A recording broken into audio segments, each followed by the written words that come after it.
All right, so let me ask you this question. Oh, you well. you mentioned that you submitted for some promotions, Yeah. but you didn't get them. No, I didn't get them. What would you say to somebody who said that your leaking of this information was just because you were angry they didn't promote you? That's a valid point. I mean, you want to, if you have any whistleblower comes forward, you want to examine their motives, right? And so, yeah, I mean, that's a valid point. Something that I also mentioned in the video that came out is, okay, well, first you got to realize, okay, if I got a promotion, how much more money would I be making? I don't know how much. Like $1.25. Oh, okay. So I was making $15 an hour. I was making like $28,000 a year. Yeah. Oh, man. And so if I got a promotion, I'd be making $16 an hour. Ooh. Facebook promised us that we'd get like an increase, but our project ended before that. So they're going to increase to like $18 an hour base. But everyone was making the same. I even knew Spanish. So I was on the Spanish side. I was making $15 an hour. But yes, I wouldn't. It would have helped with my resume, I guess. Maybe my Better career title. advancement. Yeah, better Yeah. title. So Yeah. just to clarify, you're saying it was not a factor. Not No, a it thing. wasn't a factor. So I only asked that because the next question is, at what point were you like, I've got to do something and I've got to just release all this stuff? So it's funny because there was actually another insider who blew the whistle on like wrongdoings at Cognizant, who felt that they weren't helping us enough with our mental health. And so I remember that story. Yeah, the Verge story. So February 2019, this journalist Casey Newton, he actually came to the site in Phoenix, and I saw him there, and he walked around and he wrote an article about it. And so in a way, I mean, that might have been a little bit of inspiration for me, because I had some information that was kind of bothering me, that I'd seen some examples of bias. So that May, 3 months later, in May of 2019, I wrote a letter to Congress, or to a few congressmen, with about 19 examples of bias, and I didn't hear back. And that's when I started reaching out to a couple of journalists. And can you name them? So I mean, I'll just say that I ended up with Project Veritas. Someone referred me to Project Veritas. I'm not surprised. Yeah. You mentioned. I was going to say, when you mentioned Casey Newton, I was like, oh, did he go in and cheer for the censorship? He's at The Verge. I know. The funny thing is, like, since you think he'd be interested in another, hey, I had an insider at this location, another guy from the same exact location came forward with video evidence, you'd think he'd be interested in it. But I searched their website. There's zero mention of me or Project Veritas. I don't think they're fans of Project Veritas. So you don't want to mention which other organizations reached out to? You don't have to. I don't want to pressure you to do it. No, not at this time. But it did bother me, because I think I saw something. What did I see that May of 2019? There were a lot of things that bothered me, but one of the things that bothered me the most, I think, that came out that I saw in 2018 was they made an exception to allow calling straight white males filth. So they said, hey, every summer there's this Pride Month, and we're going to make an exception to allow attacks on straight white males for not supporting LGBT. So if you say straight white males are filth for not supporting LGBT, that's allowed. Dude. So they're carving out an exception, and then they changed the policy to allow the phrase white trash, which is almost synonymous with trailer trash, so I kind of understand, but at the same time, do you remember when those racist? Do you remember when those feminists also getting banned for saying #KillAllMen? Were you there at the time when that happened? I don't recall that. I know we made an exception in South Africa when there was domestic violence against women, where they allowed the phrase "men are trash." Wow, that's just a bad idea. It's so stupid. It sounds like morons run these companies. Forgive me if you're friends with some of these people still. But that's the stupidest thing I've ever heard. Hey, there's a bunch of tension and animosity between people based on identity. Can we inflame that? Yes, let's. Yeah, okay. Yeah. So, did you tell James O'Keefe that he was that he's your bronze medal? Wait, did I say it right? He was not your first choice or whatever. I'm kidding. Yeah. So there was a time. So when I first reached out around June of 2019, I first contacted Project Veritas, and then we talked a little bit. And I think I filmed the first time around June of 2019, and then I didn't respond for a little while. I don't know. I didn't check my email or whatever. And then later that fall, we started talking again. So I didn't film, and then we found out that the project was ending. Cognizant chose to end the project with Cognizant. And so I started filming more regularly. Interesting. But yeah, so that the February 2019, the Verge article came out, and I didn't agree with some of it, because I feel like Cognizant did a really good job of helping us with our mental health. We had counselors on site 24/7. We had a psychiatrist who was in charge of everything, and so we had a number to call. They gave us wellness time, like 10 minutes a day. So Were you right leaning before taking this job?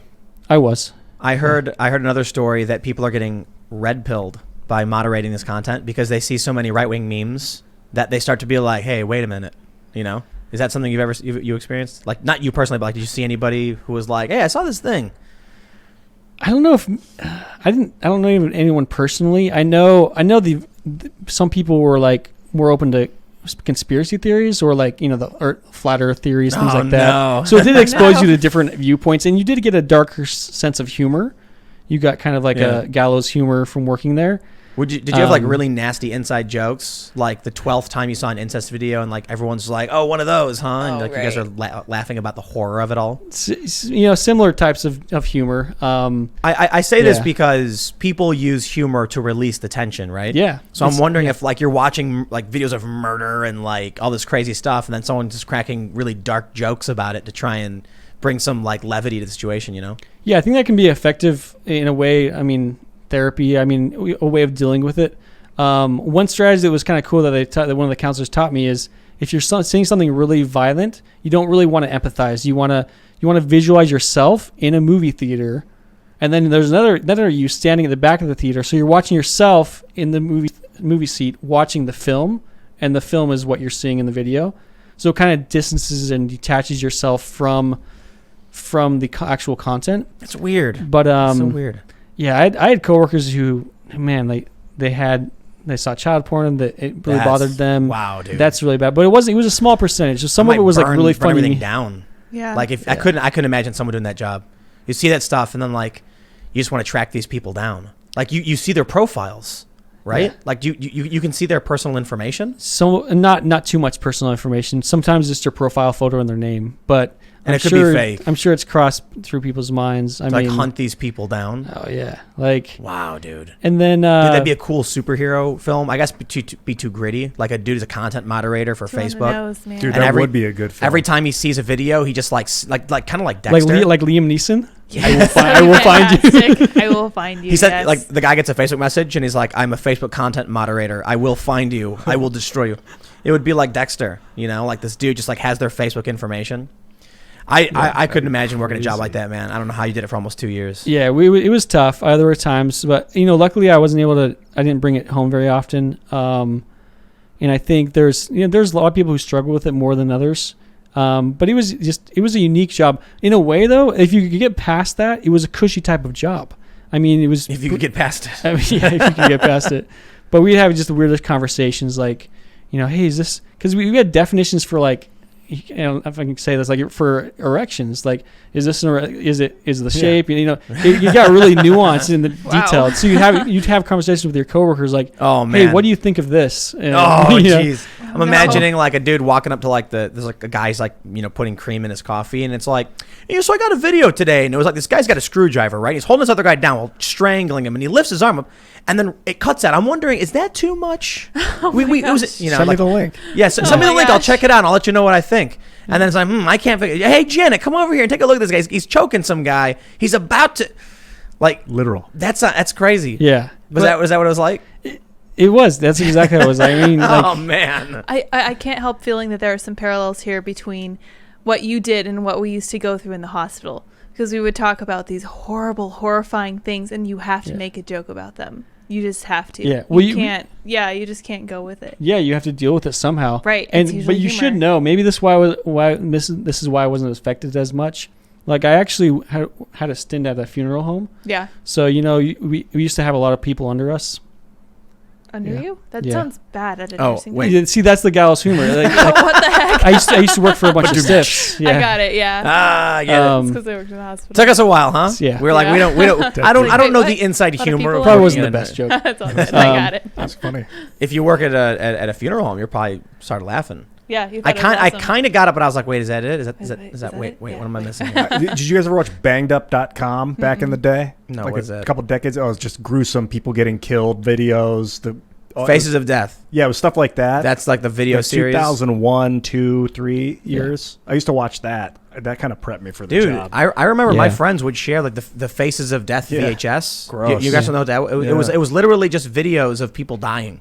And I was just like, why would you put that on? Why would you I was watch like, that? I've got Fast Times at Ridgemont High on VHS. Let's put that in. My Yeah. theory was that one's got boobs in it. if I don't it want to watch a guy happened- die. You know what I mean? like I would boobs. try and watch military head cams, like a soldier getting shot and like bleeding out as he's like screaming, because my theory was if it happened, I should expose myself to it, and it kind of works, but it can also drive you insane. I actually agree. I remember there would be these viral videos periodically that were extremely gruesome, and people would be like, "Don't watch it, don't watch it." And I'll be like, I kind of feel like you shouldn't hide from what's out there. And I'm not saying to go around and watch every single video, and like you watch one, you say, "I get it," But don't hide. but yeah, don't hide from Yeah. it, because I've seen stuff in real life.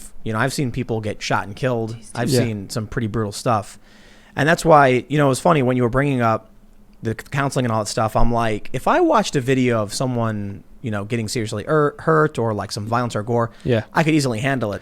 But then you went into like the child stuff, and I was like, oh, that's when I would probably too just much. like my head would explode, and I'd Load start my smashing shotgun, things. man. Yeah, exactly. Yeah. So it's like you're taking off work and you're like loading a 12 gauge or whatever, and they're like, "Where are you going today?" I just got some work. I got some stuff to do after. Let me take the guy's got profile stuff to real do. quick. I've had a I'll doozy of a I'll be day. back tomorrow. Yeah. Maybe not. I might be in prison. Be my wood Ever chipper. seen stuff like Yeah. when I was watching what was happening with Project Planet Pizza, I don't know if you remember the Pizzagate story. There was somebody who went there with a gun, and I was like, I was honestly just surprised it wasn't a girl, because if you really believe that kids are being abused, you're gonna make stuff happen. That's what's scary though, because that was so dumb. Yeah, I Like, was like, that's not right. This building doesn't even have a basement, but you see Yeah. these. So I'll tell you what, in that regard, I do kind of understand why they want to moderate some content. Yeah, I mean, you were mentioning like graphic scenes. We would see like car accidents, people dying, suicide videos. Also, I was going to say también, which means also in Yeah. Spanish. Yeah. Sometimes I switch the It's all two. good. But I mean, like, But graphic noise. So I was going to say. So remember that Trumpsman viral meme, like from the Kingsman movie. There was this Trumpsman meme. oh, when And Trump we was, actually, we Yes. categorized that. Oh, so it really? showed a scene from this fictional movie, Kingsman, where there's a lot of violence. let's and it be was like honest. killing the media, right? Yeah, killing the media, and so it had the That's real great. photos That's awesome. photoshopped in, but like in the graphic violence, so we actually put an interstitial on that. They told us to mark as disturbing, MAD, mad. Yeah. And so, I could see an argument for just leaving it up It's because a it's movie. fictional. It's Yeah. a fictional scene. And wasn't Trump like it's like, so Kingsman's an awesome movie, and it's like there's this really graphic scene where he's killing. It's in a church. It's Yeah. it was actually, I think Colin Firth was the actor, and it was in the movie. This is what's really, really funny. I mean, kind of disturbing. In the movie Kingsman, definitely watch it. I love this movie. Colin Firth goes to this like really extremist church, and the villain triggers this kind of sound thing that makes everyone go nuts and become extremely aggressive. Well, Colin Firth's character is a secret agent of measurable skill, and he kills every single person, and it's gruesome. Yes. Now, here's what's funny. My understanding, that's okay. Putting up a video on Facebook, a scene from a movie where a British guy in a suit, a gentleman, brutally murders a bunch of Southern churchgoers, totally fine. But superimpose logos from media companies on it and put Trump's face on the British guy, and fine. whoa. And the same thing happens in Brazil too. Like President Bolsonaro, who when he was running for president in Brazil, he actually got stabbed. I remember that. It was like I a remember. long knife, wasn't it? Yeah, I don't know the exact length of it. Yeah, huge knife. It was a life-threatening wound. Like it was a big deal. That was crazy. And so he got stabbed. And then there was memes showing, like a cartoon meme showing Bolsonaro with a knife coming out, kind of like a boomerang, and coming back, landing back on him. So it was mocking or mocking the Making light of events it. of him almost dying, and Facebook allows that. Jeez. And so. I mean, Brazil is another animal as well. I mean, Brazil, there's a lot of tech censorship that goes on there. I was there like last month. I met with a congresswoman in Brazil, and their Supreme Court is just targeting conservatives. Like I met a couple of people whose homes were raided by the Supreme Court because they were supporting right-wing news organizations. Wow. And so these people, they want the U.S.'s help to use the Magnitsky Yeah. Act against the Brazilian Supreme Court. So I mean, it's happening there, and they're looking at this election coming up and wondering what's going to happen, because a lot of countries in the world are looking at the U.S. Hey, if Trump doesn't win, things are going to get a lot worse for us. In Brazil? Yeah, in Brazil and everywhere else, because we're such a big strategic ally, and they look to us for leadership as far as our basic freedoms and whatnot. I think it's funny. I think it's funny that the people who oppose Trump call themselves the resistance, and they're literally on the side of every major multinational corporation and big tech conglomerate authoritarian structure. But Donald Trump, this one guy, tell you what, they resist him. If he's a dictator, he's pretty bad at it, because you think by this really time, after 4 years, he would have taken control of Facebook and Twitter. Media. But it's funny that I spent my life growing up hearing from the left that the corporations are the problem, and the government will save us, and then I hear from the right, no, the government is bad and corporations are fine. And I'm being very general with this. Yeah. Now you got the left that they're basically like corporations and government are great, which sounds very much like fascism. Huh. Yeah. They've got roving bands of like this is crazy. In San Francisco, there was a dude. There were people putting on a protest of big tech censorship. One of the dudes was a black dude, and Antifa punched him in the face, knocking his teeth out. And my question is just like, wait, so you got a black dude who's protesting against multinational billionaires who are stifling his speech, so you punch him in the face? Sounds like you're the fascist, man. Like you're punching someone on behalf of a major corporation, billionaires. Yeah. Like you're the brown shirt, man. It's pretty insane. The whole corporate mentality. I mean, now you have these huge corporations like bending to the Black Lives Matter movement. And none of these groups are hate orgs. So the dangerous individuals and organizations policy deals with these organizations, like any criminal organizations. So we have a list of cartels that we would delete on a regular basis, terrorist organizations, obviously. But they added something there, and it said, not allowed. We delete people notable for attacking people based on protected characteristics. So based on their race, ethnicity, gender. But it's such a broad definition. Okay, who are these people that are notable? Where's the list? Because we had the list of hate figures. So they had the list where we had... How do you know they're hate figures? Because it's on the list that Facebook gives us. Oh, okay. So Facebook created the list? Yeah, Facebook defined them as... Interesting. Yeah, defined them as hate figures. So that was Paul Joseph Watson, like Milo, Alex Jones, right? So on the list that I had, I for sure saw Gavin McInnes and Tommy so-and-so. Yeah, I don't know if we're allowed to say his name, but yeah. Wow. Gavin McInnes, we're talking about them neutrally, so we're not praising, supporting, or representing them. They're going to ban us. Consider that you can't say someone's name is insane. Well, yeah, so with these organizations... That's 1984, isn't it? So bizarre. Like you couldn't say people's names? Backwards, we should stop that. No, I mean, like, wasn't that literally in the book? Where it was like a person's name wasn't allowed to be said or something? What book was that? Come on, guys. The Brave New World. Get it together. Swear. Anyway. So yeah, PSR, praise, support, or represent, you cannot do any praise, support, or represent of these individuals. And so Gavin McInnes and Tommy are literally on the same list as Adolf Hitler. I'm not shitting you. Wow. What? And so, so this is the hate figure list. So, I mean, this is how they and the source they use that I have evidence. The source they use is the ADL and the Southern Poverty Law. That's what I was asking, right? Because the SPLC went through its own major scandal where apparently they were being run by racists, and like there was an investigation that found decades of racism, and that the organization itself was essentially just a bunch of racists making money off pretending to be not racist, and then storing a bunch of that money overseas or something. Yeah, the ADL has its issues, but I got to be honest. When you when you read articles from the Anti-Defamation League, like we had Enrique Tarrio of the Proud Boys here, it was I would say extremely critical, like had an extremely negative view, but it was decent assessment, I should say. Like they said they're clearly not white supremacists, though they have had members who overlap, and I'm like, that's true. Yeah. Like even they've talked to us about like, oh yeah, we had to kick these people out for these reasons. Yeah. And so I think the ADL is the problem with the ADL is that their view of everything is extremely negative, and they view all these groups like they take a I don't know how else to describe it other than they're very, very opinionated to an extreme degree. You know, you do one wrong thing and they're like, that person's evil, but they'll mention what you did and why they're mad about it. They just get mad really easily.